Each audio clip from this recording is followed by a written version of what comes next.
LIZZY. Christians who refused to obey the Lord.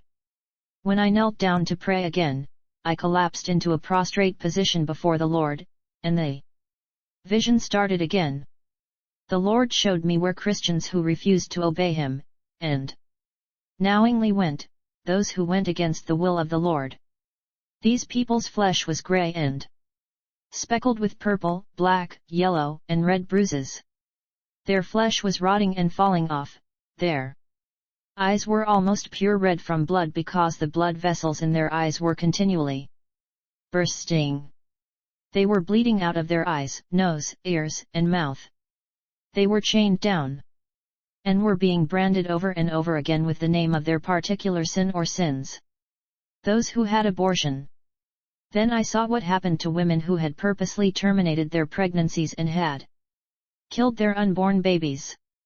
The women were chained down to a bed of nails that pierced their bodies continually, and they were going through the pains of giving birth over and over again.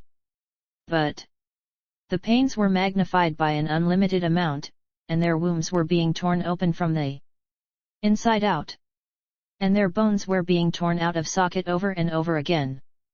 False teachers and prophets. Then I saw what happens to false teachers and prophets when they end up in hell. They are chained up and their joints and bones are being pulled out of the socket. Their bodies looked like limp rag dolls, but bloodied and grossly disfigured. Their tongues were being pulled out of their mouths and pierced over and over again. Those with the sin of pride. And the last thing I saw in hell was the place where people who had the sin of pride go. It was the worst thing I have ever seen. These souls, they barely even looked human anymore. Their eyes were torn out, and maggots and huge worms devoured their flesh. Their ears were being bitten off by some kind of demonic creature with 3 rows of unbelievably sharp teeth. The souls were being hung on a large fish-like hook, by their tongues. Their genitals were being torn off and there were scorpions and all sorts of creatures and bugs crawling out of their mouth and underneath their skin.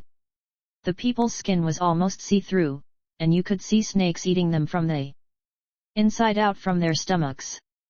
But the worst part was that the whole time, these people were being horribly beaten and whipped. The whips were barbed and ripped flesh off with every strike.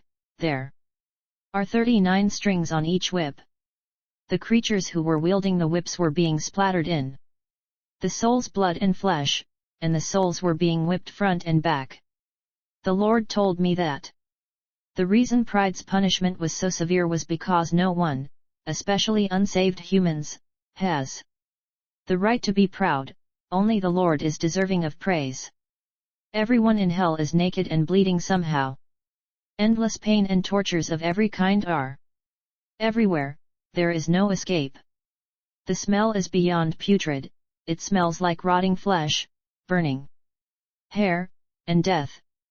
Every one of our senses is intensified by millions. Touch is extremely sensitive. Sounds are incredibly loud and piercing. Smells are multiplied in intensity by innumerable amounts. You can almost taste the smoke and the pain. The rancid and decaying smells made me throw up. It was the most disgusting and the saddest thing I have ever experienced. Spread the word of how much their disobedience and sin hurts me. I cried out to the Lord and begged Him to take me out of hell. And all of a sudden I was no longer in hell. I was weeping so hard though, my body was shaking and I was still wailing out in heartbreak and sorrow. I had never been so humbled and broken-hearted. Nothing compares to the horror of hell, except for the sadness of a soul going to hell. I couldn't comprehend how the loving and kind and merciful Jesus I knew could condemn the people He loves so much that He died for them, to an eternity of torture, pain, and hopelessness. Then the most amazing thing happened. Jesus picked me up and set me on His knee. He cradled me, held me, and stroked my hair. Immediately I started to have peace, and I calmed down enough to be able to breathe almost normally. I knew it was the Lord because He was radiant, and He was stunningly beautiful, even Though I didn't see his face and I barely could see any of him, it was more than enough to take my breath away. He said, "My little one, I am showing you this because this is the fate of every person who walks through their life without me. This is their fate if they don't repent and trust in me. I love them, I shed my blood for them. They do not have to go to hell.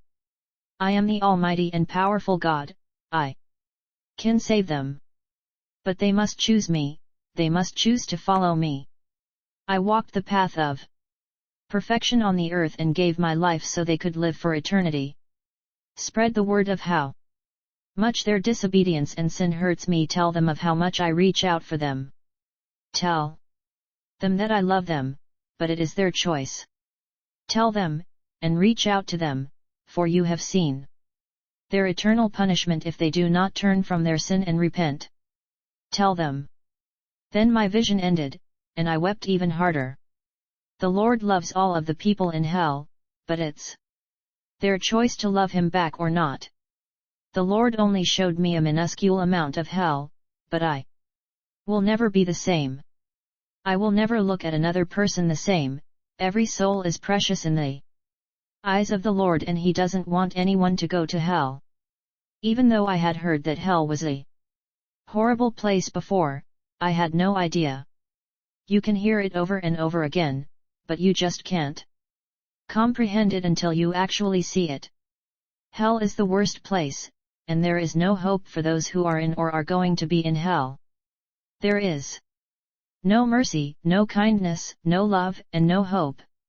Please, I am begging you, repent and turn to the Lord for mercy. He loves you so much. Hell is real, and it is beyond horrible, beyond terrifying. Nothing compares to hell.